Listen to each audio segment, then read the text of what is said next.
अप्रैल 2019 को मैंने FZ25 का BS4 मॉडल बाय किया था, बुकिंग किया था उसका। और आज की डेट में अब अप्रैल 2021 है, तो 2 साल हो गए मेरे को FZ25 यूज़ करते करते। और मैंने ऑलमोस्ट 23,000 किलोमीटर अपनी बाइक चला ली है अभी तक। इसमें मैंने सिटी में, हाईवे पे, Spiti valley, Hyderabad, south India, ऐसे बहुत सारी राइड की हैं। उनमें से कुछ मैंने राइड रिकॉर्ड किए हैं, यूट्यूब पे डाली है, कुछ रिकॉर्ड नहीं किए हैं। ऐसी भी राइड्स मेरी रही हैं अभी तक की। तो फिर मैं आज बात करने वाला हूँ मेरे FZ25 के साथ एक्सपीरियंस अभी तक का कैसा रहा है इन 2 सालों में। और 23,000 हो चुके हैं, 22,950 के आसपास हो गया, मतलब ऑलमोस्ट 23,000 हो गया। तो ये जो वीडियो मैं 20,000 पे बनाना चाहता था एक्चुअली, लेकिन मुझे टाइम नहीं मिल पा रहा है। और बिकॉज ऑफ सम इश्यूज़ ये अभी मेरा वीडियो 23,000 किलोमीटर पे बन रहा है।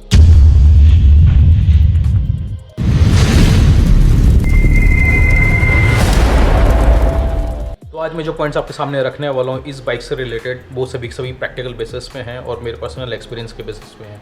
तो सबसे पहला मेरे लिए जो मैटर करता है वो है माइलेज, क्योंकि being a middle class family guy, so एक वो चीज़ें सबसे ज़्यादा मैटर करती है। आप कितनी भी महंगी गाड़ी ले लो या कितना कार ले लो, कुछ भी ले लो, लेकिन माइलेज हमेशा एक इंपॉर्टेंट रोल प्ले करता है आपकी बाइक सिलेक्शन में भी और आपकी लॉन्ग टर्म में भी। माइलेज से रिलेटेड लोगों के डिफरेंट व्यूज़ हैं इस बाइक से रिलेटेड। मेरा एक्सपीरियंस अभी तक का ऐसा रहा है कि मेरे को 39 से 41 या 42 के आसपास में माइलेज हमेशा मिला है। रिसेंटली मेरे को 40 का मिल रहा है। तो अभी आपको मैं एक छोटा सा क्लिप दिखाऊंगा जहाँ पे मैंने जो रिसेंटली भी आई थिंक 2 या 3 वीक पहले मैंने रिकॉर्ड किया था। मैं जब ये वीडियो बनाने के बारे में सोच रहा था तभी मैंने रिकॉर्ड किया था। देखो 40.8 बहुत अच्छा एवरेज है भाई। फिलहाल 20cc बाइक से 40 या 35-38 भी मिल जाए वो भी बहुत बड़ी बात होती है, लेकिन it is quite good average I would say. अगर मैं इस बाइक को 70 to 90 के बीच में के आसपास रेंज में चलाता हूँ तो मुझे एवरेज जो है वो ऑलमोस्ट 40 के आसपास मिल जाता है। लेकिन अगर मैं इसको 110 या 115 के आसपास बाइक को चलाता हूँ तो मेरा माइलेज जो ड्रॉप होकर 36-37 के आसपास रह जाता है। तो जितना आप इसको ज़्यादा हाई स्पीड में चलाएंगे डेफिनेटली उतना माइलेज गिर जाता है, नो डाउट, लेकिन आपको परफॉर्मेंस मिलता है। इस बाइक का जो टैंक का साइज है 14 लीटर का, जिसमें से 2.1 लीटर जो है रिजर्व है। तो आप 12 लीटर ही होते हैं जो आप एक्चुअली में यूज़ कर पाते हैं इस बाइक से। तो लेकिन जो 12 लीटर का जो रेंज है वो भी काफ़ी अच्छा है, तो आपको 400 किलोमीटर के आसपास चला लेते हो। अभी ये जो रेंज है ना वो सिटी में या फिर नियर बाय हाईवेज़ पे इतना फ़र्क मालूम नहीं पड़ता है। ये फ़र्क आपको समझ में आएगा जब आप किसी ऐसे हाईवे पे जा रहे हैं जहाँ पे पेट्रोल पंप बहुत दूर दूर हैं और बहुत नियर बाय में नहीं है। तो वहाँ पे आपको एक किल्लत महसूस होती है कि अगर इसका टैंक की साइज़ छोटा होगा और एवरेज भी ठीक से नहीं मिलेगा तो आप वो डिस्टेंस के बीच में आपको बहुत डिफिकल्टी होगी। कभी भी आपका टैंकस खाली होने लगेगा और आपके पास पेट्रोल पंप नहीं है वो जहाँ पे पेट्रोल डाल सकते हैं। Specially in case of Spiti valley और लद्दाख और उत्तराखंड, ऐसी जगह जहाँ पे पेट्रोल पंप काफ़ी दूर दूर होते हैं या फिर एक टाइम के बाद होते ही नहीं है, जो उसके बाद जो पेट्रोल पंप आएंगे 200-300 किलोमीटर के बाद आते हैं, वहाँ पे इशू सबसे ज़्यादा फेस होता है। आपको एक्स्ट्रा पेट्रोल कैरी करना पड़ता है। लेकिन अगर आपके टैंक का साइज़ अच्छा और आपको एवरेज भी अच्छा मिलता है तो आप एटलीस्ट आप रिलाई कर सकते हो कि आपको एक्स्ट्रा ज़्यादा पेट्रोल कैरी नहीं करना पड़ेगा। तो ये इस बाइक का सबसे बड़ा प्लस पॉइंट है। इसका माइलेज बहुत अच्छा है, इसका टैंक का रेंज भी बहुत अच्छा है। दूसरा फैक्टर जो मुझे सबसे ज़्यादा मैटर करता है as a middle class family का है वो है इसका मेंटेनेंस कॉस्ट। देखिए कोई भी बाइक कितनी भी कॉस्टली आती हो, कितनी भी महंगी सस्ती आती हो, लेकिन अगर आपको लॉन्ग टर्म में वो रखनी है तो उसकी मेंटेनेंस कॉस्ट आपके लिए बहुत मैटर करती है। अगर उस बाइक की मेंटेनेंस कॉस्ट बहुत ज़्यादा है तो आप उसको ना तो ज़्यादा चलाएंगे ना ही उसकी सर्विस पर ज़्यादा ध्यान देंगे, क्योंकि वो आपकी जेब पे बहुत भारी पड़ रही है। तो इस बाइक का जो मेंटेनेंस कॉस्ट है वो करीबन 2 से 3 हज़ार रुपये में ही पड़ता है। उतने उसमें इसका हर बार एक मेरी सर्विस हो जाती है, कोई से मेजर इशू हुआ नहीं है। प्लस इसमें जो स्पेयर पार्ट भी यूज़ हुए हैं इस बाइक में वो भी अच्छी क्वालिटी के हैं। ज़्यादा कुछ मुझे करना पड़ा नहीं है, ज़्यादा चेंज नहीं करना पड़ रहा। तो इस 23,000 किलोमीटर की लंबी जर्नी में मुझे सिर्फ इसका एक बड़ा जो अभी तक खर्चा आया है वो है फ्रंट फोर्क सील का, जो लेफ्ट साइड की ब्रेक हो गई थी। जो मुंबई से हैदराबाद की अगर आपने सीरीज़ देखा होगा तो आपको ये बात डेफिनेटली पता होगी। तो वो ये एक बड़ा खर्चा है। इसके अलावा मुझे इस बाइक में कोई खर्चा नहीं आया है। अभी मैं एक लंबी ट्रिप करने के बारे में सोच रहा हूँ तो यहाँ पे मैं चेन स्प्रोकेट चेंज करूँगा। चेन स्प्रोकेट भी अभी तक चल रहा है मेरा, कोई इशू नहीं है। ये अभी और भी चल सकता है अगर आपके मेंटेनेंस अच्छी है बाइक को लेके, आप चीज़ों को ध्यान रखते हैं तो आपको ये एक अच्छी लाइफ दे सकता है। इसके अलावा मेरे को सिर्फ जो ब्रेक पैड है फ्रंट के 2 बार और रेयर के भी 2 बार मैंने अभी तक चेंज किए 23,000 किलोमीटर में। रेयर ब्रेक पैड के साथ तो मैं एक्सपेरिमेंट कर रहा था निकाबी के इंस्टॉल करके, अदरवाइज शायद मुझे वो भी चेंज ना करना पड़ते, लेकिन मेरे को फ्रंट का तो 2 बार चेंज करना पड़ा अभी तक। 23,000 किलोमीटर में 2 बार फ्रंट और 2 बार रेयर, ठीक है, इतना ज़्यादा नहीं है। तो मतलब इनकी लाइफ मुझे अभी तक अच्छी मिल गई है। सो ओवरऑल मेंटेनेंस कॉस्ट इस बाइक की काफ़ी मैनेजेबल है एक मिडिल क्लास फैमिली गाय के लिए, जो इतना लंबा भी चलाता हो, इतना ऑफ रोड भी करता हो। और अगर आप सिटी में चलाते हो तो डेफिनेटली आपके खर्चे कम हो जाएंगे। हाईवे पे स्पेयर पार्ट जो है जल्दी ख़राब होते हैं एज़ कम्पेयर टू सिटी। तो हाईवे पे कॉस्ट बढ़ जाती है आपकी मेंटेनेंस, अगर सिटी में चला रहे हो इतनी ज़्यादा नहीं होती। अब बात करते हैं इसके सीट कंफर्ट की। भाई सीट कंफर्ट का तो क्या कहना, इस सेगमेंट की बाइक में I think one of the best seat comfort जो है आपको FZ25 का ही मिलने वाला है। ये डेफिनेटली, ये मैं एक्सपीरियंस के साथ बोल रहा हूँ इस बाइक के बारे में। तो अभी की जितनी बाइक्स आती हैं उनमें जो फ्रंट सीट पे काफ़ी ज़्यादा ध्यान दिया जाता है, उस सीट को बहुत कंफर्टेबल बनाया जाता है, राइडर के लिए बहुत उस पर ध्यान दिया जाता है। लेकिन पिलियन की जो सीट होती है ना, उस पर हार्डली ध्यान दिया जाता है।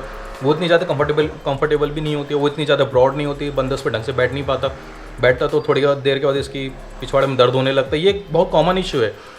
FZ25 एक ऐसी बाइक है जिसमें जो राइडर है उसकी सीट का भी और जो पिलियन की सीट है, दोनों सीट बहुत कंफर्टेबल हैं, बहुत रिलैक्स हैं।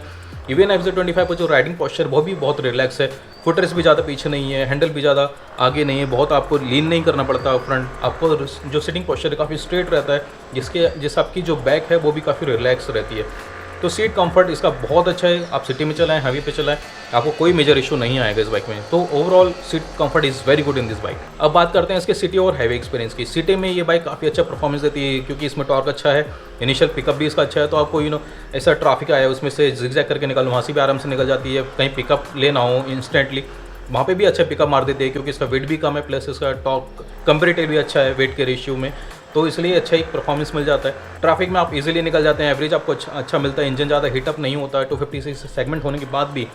तो सिटी का एक्सपीरियंस आपका इस बाइक का बहुत अच्छा रहने वाला है। अब करते हैं हाईवे की बात। हाईवे पे इस बाइक का एक्सपीरियंस मेरा अभी तक का काफ़ी अच्छा रहा है। वाइब्रेशन मेरे को इसमें 100 के बाद ही थोड़ा बहुत महसूस होता है, उसके पहले वाइब्रेशन फील नहीं होता।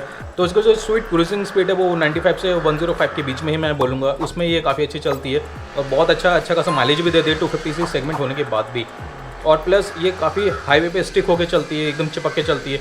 इस बाइक का जो एरोडायनामिक है वो भी काफ़ी अच्छा है और प्लस टायर भी अच्छा है। सिटी पे, हाईवे पे और ऑफ रोड में स्पीति वैली में मैंने ये टायर यूज़ किया, एक बार पंक्चर नहीं हुआ था। काफ़ी अच्छा रिलैक्स एकदम कंट्रोल्ड बाइक थी। इवन अगर मैं इसको हाई स्पीड में भी चलाऊँ तो टायर एकदम रोड को ग्रिप पकड़ के रखते हैं। ऐसा MRF के टायर यूज़ किए हैं वैसे तो इसमें, लेकिन ग्रिप बहुत अच्छी है टायर की, तो आपकी बाइक कभी इधर उधर हिलती नहीं है। प्लस उसके एरोडायनामिक्स काफ़ी अच्छे हैं, हवा को आराम से काटती है बाइक। हाँ, विंडशील्ड नहीं है, विंडशील्ड एक ऐसी चीज़ है जो आपको लगानी पड़ेगी अगर आप हाईवे के बारे में सोच रहे हो तो, जिससे जो हवा आती है आपके चेस्ट और सर पे ना लगे, हेलमेट पे ना लगे। इसलिए एक छोटा सा ये मॉडिफिकेशन जो आपको डेफिनेटली करना पड़ेगा इस बाइक में अगर आप हाईवे पे लॉन्ग टूर के बारे में सोच रहे हो तो। इस बाइक का हेडलाइट कुछ खास नहीं है, हाईवे पे सिर्फ डिसेंट होता है। मैं इसको अच्छा भी नहीं बोल सकता, बुरा भी नहीं बोल सकता, क्योंकि जब रॉन्ग साइड से जो ट्रैफिक आता है उसकी जो हेडलाइट आपकी आंखों पे पड़ती है ना, आपको इस बाइक की हेडलाइट कहीं दिखती भी नहीं है हाईवे के ऊपर। ये एक ड्रॉबैक मैं इस बाइक का बोलूँगा। तो वहाँ पे आपको फॉग लैंप्स लगाने ही पड़ेंगे, उसका आपके पास कोई ऑप्शन नहीं है, वो आपको इंस्टॉल करने ही पड़ेंगे अगर आपको हाईवे पे रात में बाइक चलानी है तो। और एक दूसरा इशू जो मुझे इस बाइक में अभी तक नज़र आता है कि जब मैं इस बाइक को 70-80 पे चल रहा हूँ या उसके ऊपर चल रहा हूँ, अगर मैं हाथ छोड़ दूँ दोनों तो हैंडल ना शेक करते रहे, ऐसा शेक करते रहता है। अभी तक इसका मैंने सर्विस सेंटर पर दिखाया, लेकिन इसका अभी तक कोई मुझे सोल्यूशन नहीं मिला इसका।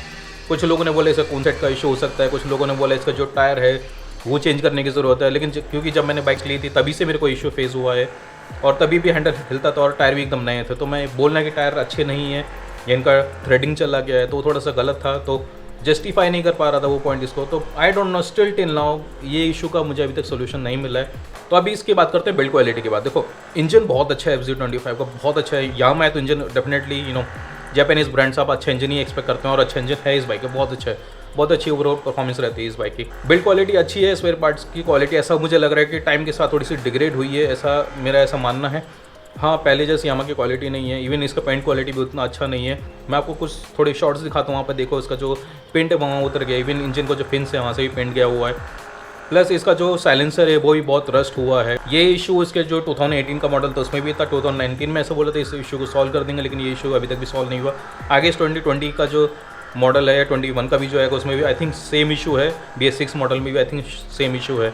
तो रस्टिंग का एक इशू आपको इसका डिस्प्ले पे भी नज़र आएगा। ये मतलब ये यामाहा नहीं, दूसरे बाइक्स में भी होता है, लेकिन ये इशू तो है, मैंने नोटिस किया है काफ़ी। मेरी पुरानी जो 153cc उसमें भी ये इशू था और ये इस बाइक में भी है। तो FZ25 को जो रियर और फ्रंट का जो ब्रेक पैड्स हैं वो काफ़ी अच्छे हैं, काफ़ी रिलायबल है, उनकी ड्यूरेबिलिटी भी काफ़ी अच्छी है।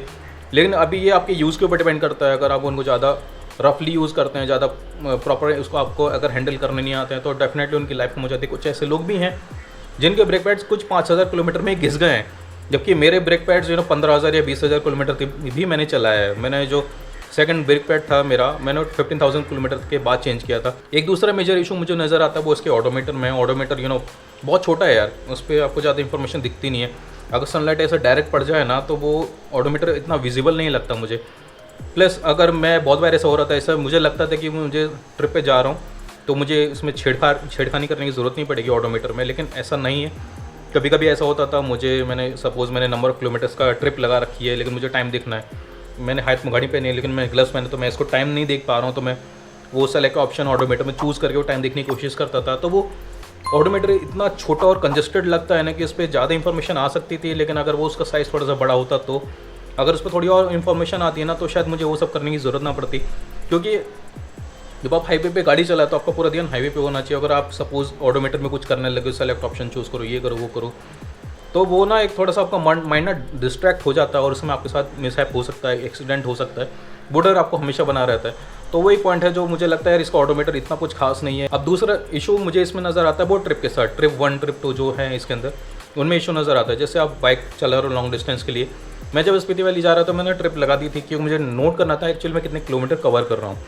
मैं ट्रिप लगाई और 999 होती ही वो रीसेट हो गया ऑटोमेटिकली और वो वापस से ट्रिप 1 से स्टार्ट हो, 1 किलोमीटर ऐसा स्टार्ट हो गया। और मैं सडनली शॉक में हो गया कि यार मैंने तो भी इतना किलोमीटर कर लिया, सडनली 1 कैसे हो गया। तो ये एक बहुत बड़ा प्रॉब्लम मुझे इसमें नज़र आया एज अ लॉन्ग टूरर, जहाँ पे इसका जो ट्रिप है, ट्रिप की वैल्यू फट से 999 के वो रीसेट हो जाती है। इस बाइक के सस्पेंशन थोड़े सॉफ्टर साइड में है, आप इसे सिटी में चलाएंगे ना तो काफ़ी अच्छा गड्ढे उड्ढे में जाएगा तो आराम से बाइक निकलती है, ऐसा कुछ फील नहीं होगा। हाईवे पे भी आपको कोई इशू नहीं आएगा, लेकिन जब बंदों कोई इसके साथ पिलियन में बैठ जाता है तो बाइक ना दब जाती है। उसके बाद क्या होता है, इस बाइक का जो ग्राउंड क्लियरेंस है ना अभी इतना है, बंदा बैठे तो ऐसा हो जाता है, तो ग्राउंड क्लियरेंस रोड के साथ काफ़ी कम हो जाती है। तो अगर ऐसी सिचुएशन में आप कहीं ऑफ रोड में जाते हैं तो आपको जो बेली पार्ट है बाइक का वो टच होने का ज़्यादा चांसेस रहता है। अगर पत्थर उत्थर पड़े रहेंगे और आप उसके ऊपर से बाइक निकाल रहे हो तो उसका बेली पार्ट डेफिनेटली टच हो जाएगा नीचे।